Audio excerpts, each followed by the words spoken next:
brief overview of OneFlow and the standard modules that ship with standard installation. This is entirely customizable. What one sees up here, one can customize and slice and dice and change it as you wish.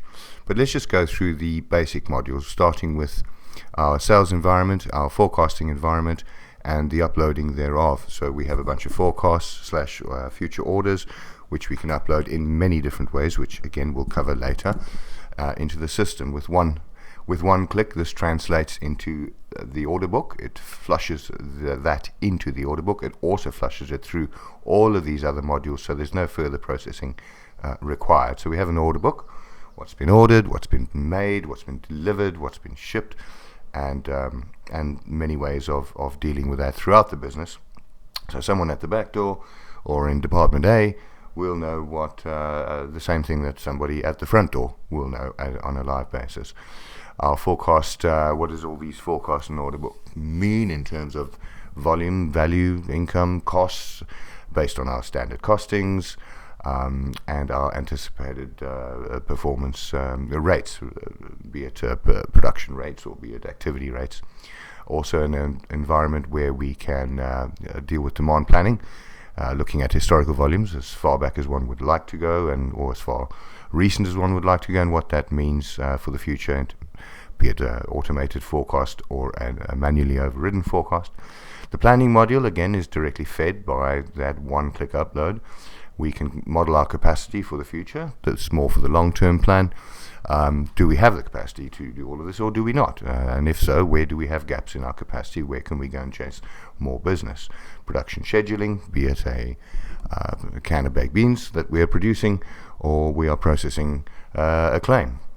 So these are automatically flushed through, again, based on the standard activity rates throughout our business. Inventory levels, we have obviously clearly the ability to take stocks at whatever level of frequency that we desire, be it weekly or monthly, and then stock movements. This would be a live tracker of our system generated stock, or theoretical, as some people may call it.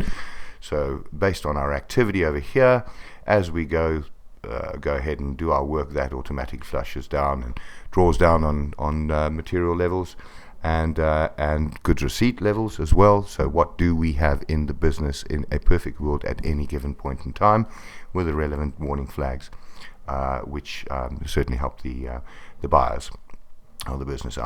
We have live volume trackers, and obviously the MRP environment, where it's a very simple material requirements planning environment, where depending on our forecast or our orders, flushes through the bill of materials and tells us this is exactly what we need when we need it, again based on whatever rules the business wants to apply.